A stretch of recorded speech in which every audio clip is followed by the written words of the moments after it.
After Jordyn Tyson, Makai and Carnell Tate, the rookie receiver you want is Denzel Boston. Boston isn't the only rookie receiver creating buzz. I also have 4 other additional rookie pass catchers that you must draft this fantasy football season. I'm Matt Donnelly, and this is Fantasy Football Quick Hits. The time to lock on is right now.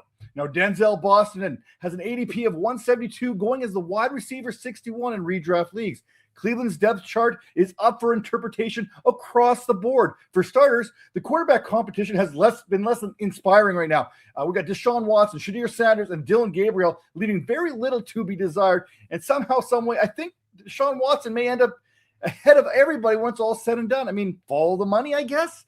And then we look at the wide receiver position. Someone has to be the lead target. Jerry Jeudy and Casey Conception certainly have the ability to become target hogs, but Denzel Boston has what it takes to feed families in these fantasy streets. And that's why I am interested. None of Cleveland's potential quarterbacks have exactly prioritized accuracy throughout camp. And even looking back at last season, Sanders completed just 56.6% of his passing attempts. And that's where Boston's physical profile becomes so intriguing. At 6'4", 215 pounds, he is a hard target to miss, especially in the red zone if the Browns can ever get down there.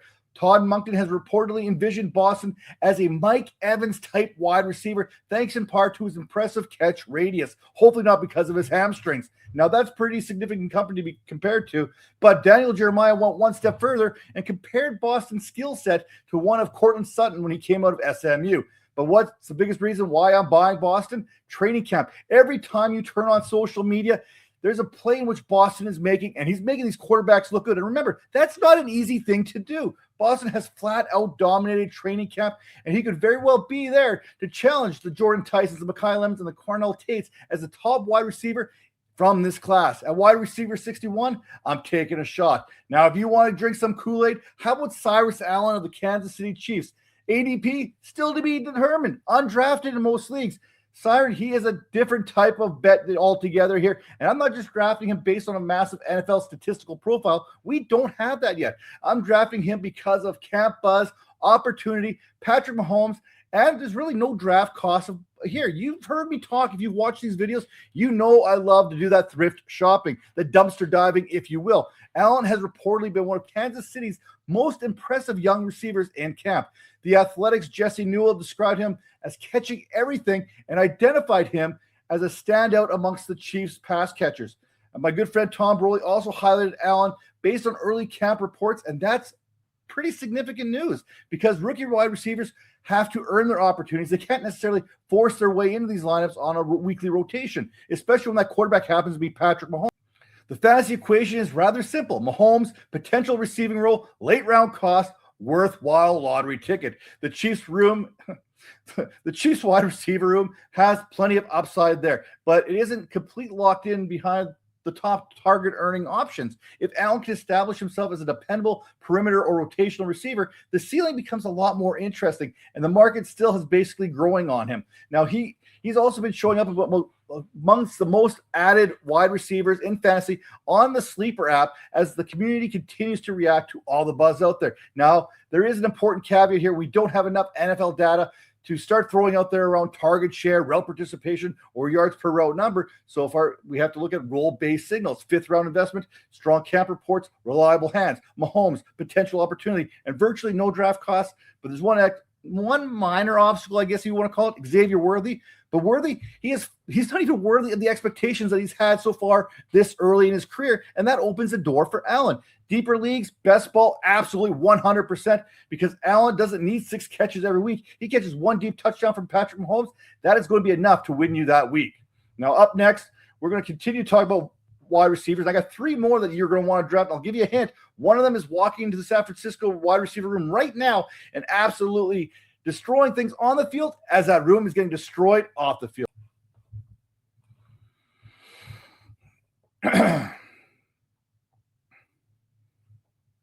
The 49ers wide receiver that we were just talking about was Dejon Stribling. It feels like the 49ers have left the team in the hands of Dr. Nick Rivera. Hello, everybody! Because we've seen player after player after player go down into some sort of injury. Ricky Pearsall, lost for the season. Christian Kirk, he's dealing with a calf strain. Mike Evans has that quad hamstring issue.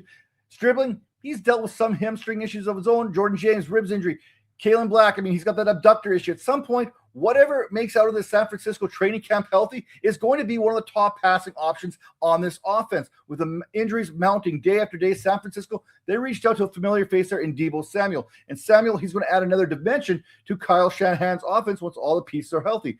But Stribling still has a path. If he can stay healthy, and more importantly, stay healthy, he could become, at worst, a third option in the 49ers passing attack behind Christian McCaffrey and potentially George Kittle, who, by the way, is dealing with his own injuries as he continues to recover from his Achilles surgery. Now, San Francisco, they added plenty into this offseason, but they lost plenty as well. Ricky Pearsall was expected to take that next step after having 36 receptions in 9 games, turn that into 528 yards. Kendrick Bourne and Juwan Jennings, they're gone. Together, they leave behind 92 receptions, 143 targets, 1,194 receiving yards. That is plenty of opportunity. Stribling also posted 9.36 yards per route run in short areas and 144.8 quarterback rating when targeted.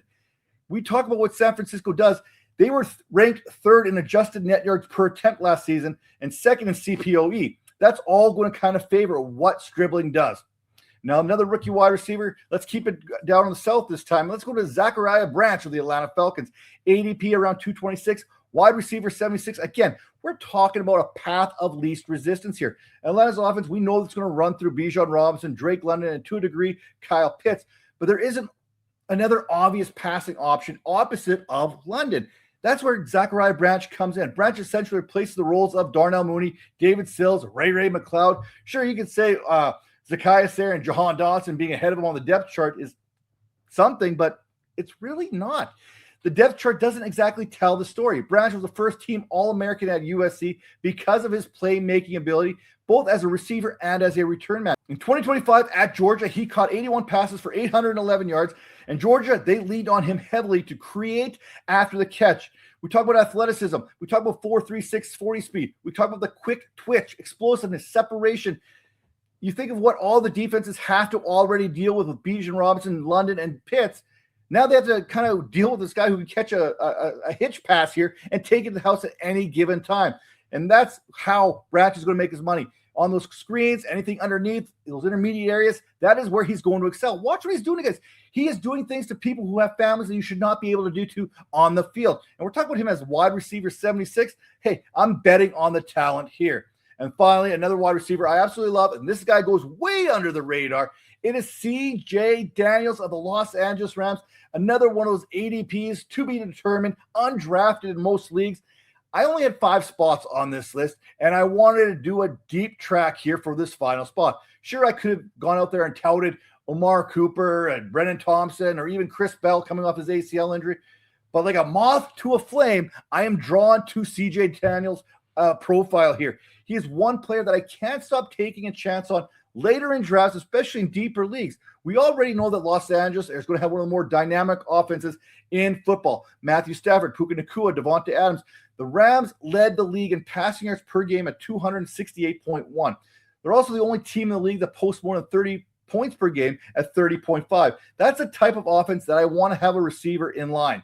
Jordan Whittington, currently he has the inside track for the third receiver job, but that's not guaranteed. In 2 seasons, Whittington has caught just 40 passes for 464 yards. Daniels caught 50 passes for 557 yards and 7 touchdowns last season at Miami. The 6th-round draft pick has impressed throughout camp and is noted for his ability to make those contested catches.